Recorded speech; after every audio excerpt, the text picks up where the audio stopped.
right, good morning everyone. All right, good morning Queensland, good morning Brisbane.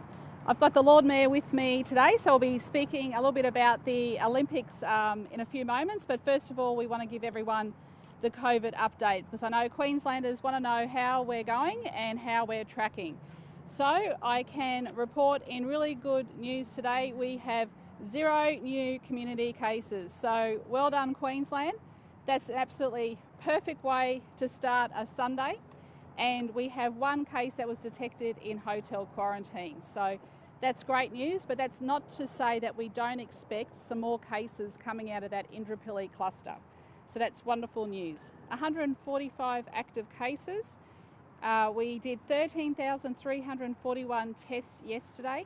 And can I please say to Queenslanders, we are not out of the woods yet. So if you have any symptoms, however mild whatsoever, please go and get a test. That is absolutely critical, and go and get your vaccination when it is due.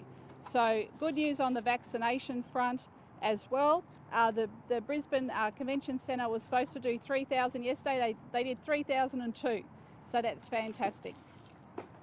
And in total 11,700 vaccines were delivered by Queensland Health yesterday. We still have 6,176 people in home quarantine. A lot of those people will be coming out over the next few days as well. But of course, we want to thank everyone for the tremendous work they did. And I know over the weekend, people have been getting out and about, having spent those 14 days. So thank you for everything that you have done. Okay, now I just want to address the Queensland-New South Wales border. As I said on Friday, I was very concerned about the expansion of the virus going into some parts of regional New South Wales and progressing north. Can I say that when we heard the news on Twitter yesterday, we immediately got together all of our key state agencies and the commissioners here today to address what's been happening down at the border. We worked very hard yesterday late afternoon into the evening to get extra police presence down there. Now, because all of New South Wales is in a lockdown position, there should be very minimal movement over that border, and that extra police presence will ensure that we will do everything we can to keep Queenslanders safe. So this is probably the tightest border controls we've put in place. They're going to be very strict. We are checking people, and of course it is very minimal reason for that movement, and that is only if you're an essential worker, and we'll be checking freight as well. So look, we wish everybody in New South Wales all the very best to get on top of this, and to contain and to restrict the movements of people is what minimises the spread of this virus. In Queensland, we've always acted very hard and very fast, and I think you've seen the results with the Indooroopilly cluster, how quickly everybody responded to that, and I thank them for doing it. A lot of people had to stay in home quarantine, and also to up in Cairns, all the people in Cairns and Yarrabah for responding. But this is a world pandemic. We are going to continue to see cases, and we need to be very vigilant. We need to make sure that if there are any symptoms, we get tested straight away, and that we act as quickly as we possibly can. As Dr. Young said, please make sure that you are continuing to wear your masks. We are hearing some reports down around Gold Coast that people aren't. Can I say, if you're living on the Gold Coast or visiting on the Gold Coast, I would be wearing my mask as much as possible. That border is very close to New South Wales. So please make sure you're doing the right thing, wearing your mask, and please go and get vaccinated. It is important to go and get vaccinated when you possibly can.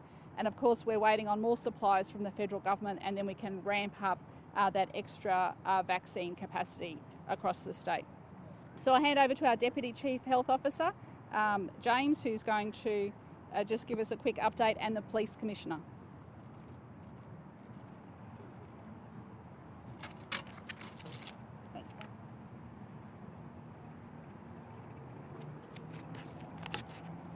Thank you very much, Premier. So I'm James Smith. So there's been only one new case in the last 24 hours, and that was a man in his 20s who's come from Iran via Dubai, and he was detected as he went into hotel quarantine. So that was on day one. So there will be a flight where he was infectious, and the team is working at the moment to gain details about that flight, and those details will be forthcoming when they're available. Otherwise, as the Premier mentioned, we've had no new cases in relation to the Indooroopilly cluster today, which is fantastic. However, also as the Premier mentioned, we're not out of the woods yet. You'll recall we had 6 new cases yesterday, all family members in quarantine, so it was a contained situation. But we will expect that there will be further cases as we move forward. The fact that we've got no new cases today certainly means that it's encouraging and that we're moving in the right direction. Once again, a plug for masks. I know they're frustrating, but they are very important in reducing the spread of coronavirus infections. So Queenslanders are doing a terrific job. We know how quickly this can get out of hand, so please continue to wear them whenever you're outside of your house. Lastly, testing numbers, and there were 13,341 tests done yesterday, so a little bit down. It might have been a weekend effect, but would really remind everyone to please get tested. If you have any symptoms at all, please get tested and remain at home while you await the results. So thank you very much.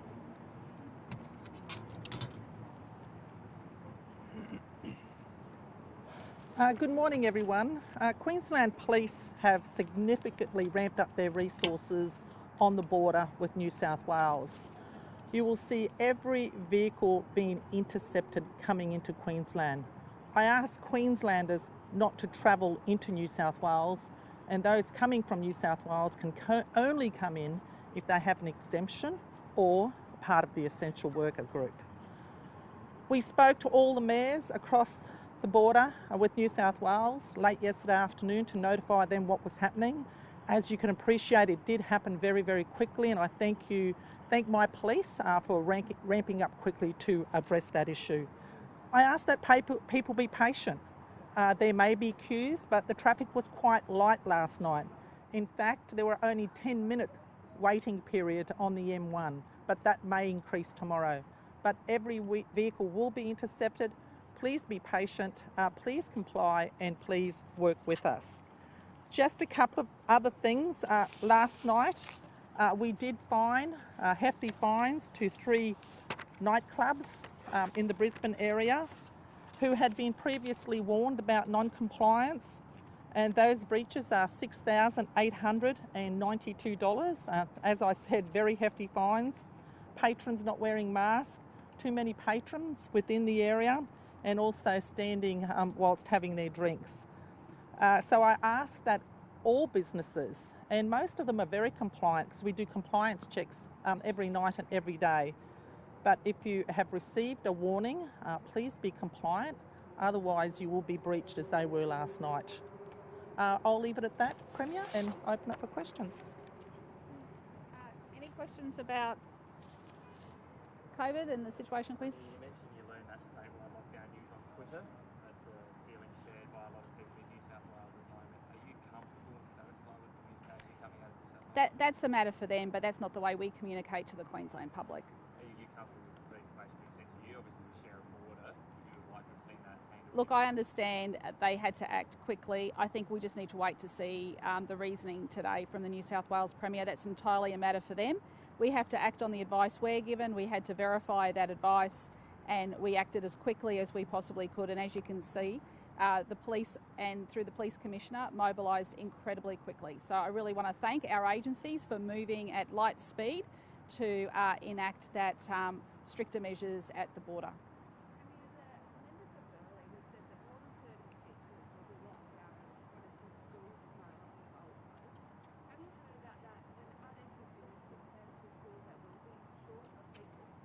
Look, in relation, because it is a lockdown of all of New South Wales, we'll put in place some home learning for those students. We just cannot risk at the moment the situation in New South Wales. So it is a tighter border control than has been in the past, and I think people of Queensland would understand that.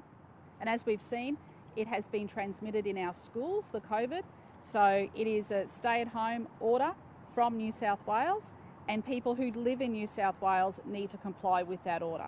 So you should continue to push for that border line, so to speak, to drop below the tweeted discussion? Look, we tried that. There were discussions, and unfortunately it wasn't progressed in time. So I know they've got a lot of other things to deal with at the moment, but we tried our hardest. Will Queensland consider sending vaccines to the northern New South Wales suburbs to stop spread? Look, I'll leave that for the... No, we will actually administer our vaccines. We've seen how we've had a cluster outbreak here in Brisbane, and that could have gone a completely different way.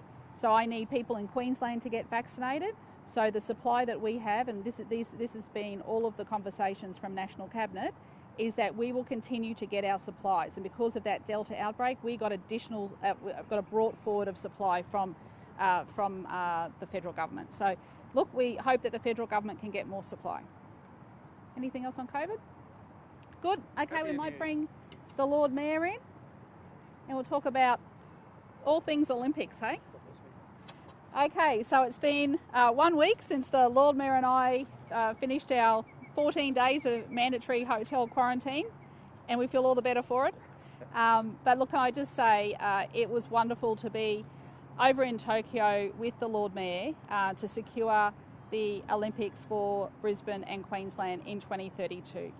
I think people have seen the last, over the 2-week period, where they actually saw what the Olympics means. The athletes I'm incredibly proud of what they have done for Queensland and for Australia. And I want to be out there making sure that our young people have the exact same opportunity. And we know the huge economic benefits that the Olympics will bring. Over 100,000 jobs, $8 billion, and in terms of future tourism opportunities, trade opportunities, it is endless. There is no bigger event. It is the world's biggest event. And as I said, when some people were criticising whether or not we should go, we went there with one aim in mind, and that was to secure this event for Brisbane and for Queensland. And if we hadn't have gone, we may not have got it. So I also want to pay tribute to John Coates. He did a remarkable job. He has been front and centre of this journey, and this is going to be wonderful for our state. I'm told it's 4,000 days until the opening ceremony. So there's a lot of work to do. We've got a lot of time to get that work done. Over 84% of our venues are already complete. So I'm quite sure that the International Olympic Committee saw that very favourably. And the other thing was when we were there and we were announced as the successful host city, the images of Brisbane, South Bank were beamed into that room. And can I tell you, from where I sat, to look around and see every single committee member of the International Olympic Committee standing and clapping and applauding the fact that Brisbane, Queensland had won. I will never forget that for the rest of my life. So a great journey. There's a lot of work to do ahead of us. It's going to transform our city. It's going to make us a world city. And the Lord Mayor and I are going to continue to have monthly meetings. We've formed a very good partnership, and he's one of my favourite mayors now. I can say that in all honesty. And, you know, we've got a big job to do, and we're going to work together to get this job done. And we will be having a big welcome home parade for our Olympians and Paralympians on Friday, the 8th of October. So fingers crossed, the COVID situation will be under control, and Brisbane and Queensland will be able to come out and celebrate our amazing athletes and all the work that they have done. And I think I'll just end on this note, and I'm quite sure that Natalie might be able to correct me here. And I have to do this, I'm a Queenslander. If Queensland was a country, we would have probably come 7th out of all of the countries. So you'd expect me to say that, wouldn't you? All right. Thanks, Lord Mayor. Oh, well, thank you, Premier. It was actually 1 week ago today that we actually first had the sunlight touching our face after being in quarantine for 2 weeks. And it was an experience, but it was something that has brought the Premier and I closer together in terms of our relationship. There wasn't a day that went by in hotel quarantine when we weren't texting each other, checking up on each other. And that relationship is something we intend on progressing going forward to make sure it benefits Brisbane and Queensland as a state. Amazing things are possible when people work together. Amazing things are possible when two levels of government or three levels of government work together. And that's what we want to achieve on an ongoing basis. We saw the result in Tokyo with Brisbane being named as the host city for 2032. That was a team effort. That was a result of three levels of government working together, the AOC working with us, the community and business behind us, and that was an amazing achievement to get there. But we want to keep it going to make sure that we get the best possible outcome for our community. And cooperation is worth its weight in gold. Relationships are worth their weight in gold. And we intend on keeping in touch on a regular basis, meeting, texting, making sure that we can resolve any issues that come up. To be clear, there will always be points of disagreement. That is the nature of what we do, but having that personal relationship to be able to pick up the phone, have a chat, hopefully sort issues out, and if we choose to disagree, that's fine, but ultimately agreeing, working together is going to be so positive for our city and our state. When it comes to our Olympic athletes, and also we're about to see our Paralympians as well very soon on the 24th of August, they have inspired our community. This is a time when Australia really needed a lift. This is a time when we've been doing it tough through COVID, through the pandemic, and they have provided the inspiration that we needed at a time when we needed it. The 400 plus Olympic athletes have just done us proud. They have achieved things that much bigger countries weren't able to achieve. For our population, our athletes have literally been beating the world. For a population of just 25 million, we have succeeded in winning more medals than much bigger countries. Countries that are global powers. Australia is a global sports power. And what we need to do now is make sure that the next generation of athletes are inspired to get involved in sport, because we know we have 2024 Olympics in Paris and we have the 2028 Olympics in Los Angeles before Brisbane 2032. We need to keep the momentum going, and that means the next generation of athletes need to step up, and those people right now will be inspired by the efforts of our athletes in Tokyo. So it's fitting that we're going to welcome them with a parade here on the 8th of October. We'll also present them with the keys to the city. They have done our city proud, these local athletes, and they deserve that honour. It's the highest honour the city can provide to anyone, and they have well and truly earned it. The timing of this parade is obviously designed to make sure that we can limit the risks of further COVID or pandemic impacts. One thing we know is that every week that goes by, more people are getting vaccinated. And as more people get vaccinated, the risks in terms of the pandemic get lower and lower each week. And so October, while it's a little way away, gives us more chance to be in a better position when it comes to the pandemic, so that we can get more people out and celebrating the achievements of our athletes and our Paralympians as well. I would encourage people that are missing the Olympic activity and the Olympic vibe to tune into the Paralympics. It starts on the 24th of August. It starts on the 24th of August and goes through to the 5th of September. You are going to be inspired by our Paralympians in the way that you were inspired by our Olympians. Happy to take any questions that you may have. No questions? That's fine. Well, look, it's great to see the level of excitement that's out there in the community about the opportunities that the Olympics will bring to Brisbane and Queensland. And so there's going to be a lot of discussions about what this means and how we can capitalise on it. I think it's actually really healthy to be having those discussions. Discussions about landmarks, for my 2 cents worth, I think they need to be functional. They need to be an asset for the community on an ongoing basis. We don't want to create any white elephants here. We want to make sure that anything that we're building has a purpose for our community. And so that can be done with clever design. That can be done by thinking outside the box. And so that if we're building something that our community needs, let's make it spectacular. Let's make it something that will become a tourist attraction. Let's make it Instagrammable. Let's make it as a beacon for Brisbane and for Queensland. Could a pineapple mascot also be in those discussions? Oh, look, I know there's a race for mascots at the moment. That's a matter for down the track a little bit.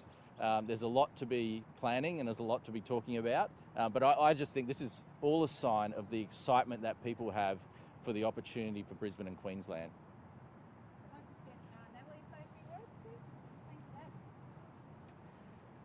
Thank you, Premier and Lord Mayor. Can I say congratulations to you both? And whilst you haven't come home with an Olympic medal, you've come home with the Olympic rings for our city and our state. So that's just as exciting for us Olympians and Paralympians and our whole state to know that Brisbane will be forever an Olympic city. So I thank you. I know what Olympic missions do to people, and it's made you closer.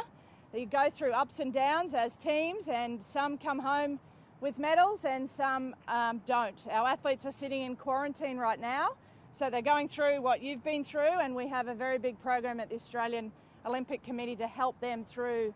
So by the time they come out, staggered, of course, I think our Howard Springs swimmers are out very soon, and our last Olympians will be out just in time for the Paralympics. We are all waiting for the Paralympics because that Olympic and athlete fever has been very hard for this week to not be able to get up and watch our athletes on TV. So look out for our Paralympic swimmers, Ali Cole, Rachel Watson, Brendan Hall, our wheelchair basketballers, Chris Bond, our athletes, Jared Gosens, our blind triathlete. We have some amazing Queensland athletes. So the 485 athletes that went from Australia, of them 127 Queenslanders. They've done us so proud, as the Premier said.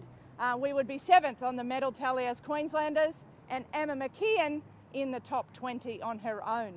She is the new GOAT of the Olympics. She has overtaken Ian Thorpe and Liesl Jones as the most number of Olympics medals, and she's still going, so look out for Emma in Paris. The most exciting thing, as we know, about an Olympics coming to our city and our state is the next generation. And the Queensland Academy of Sport is very keen to go into regional Queensland and unearth the next lot of talent. We have a 1-year-old out there right now that may win a skateboard gold medal. So don't think that there are age caps. We have 15, 16-year-old volleyballers that will go into their prime by the time 2032 comes. The sparkle in their eyes, something we are very excited about, but it's not just our young people we are asking to dream big. It is all Queenslanders. It is the Queensland government, it is the Lord Mayor and the city of what can we have Brisbane and Queensland look like to the rest of the world by the time 2032 comes along. Don't be fooled thinking 11 years is a long way away. It is not. There are only 2 Olympics before our turn, and Paralympics. So we have to get started now. And we know everyone's talking about mascots, we know everyone's talking about landmarks, we know everyone's talking about venues. But can I encourage you to dream big for your life and what that means, what your Olympic dream is. And come down on October 8th to celebrate our Olympians and Paralympians. The reason it is so far away, or might seem far away, is because we have to wait for our Paralympians to come out of quarantine as well. So join us on October 8th to celebrate all of the amazing performances on and off the fields, and we are so very proud of all of our athletes, especially Taliqua Clancy, our Indigenous beach volleyball player, who's taken the first medal with Maria Fay since 21 years. So we've had 16 Indigenous athletes go to this Olympics, 8 of them brand new for the first time. So dream big, dare to dream the impossible, and let's make Brisbane and Queensland the best Olympics ever.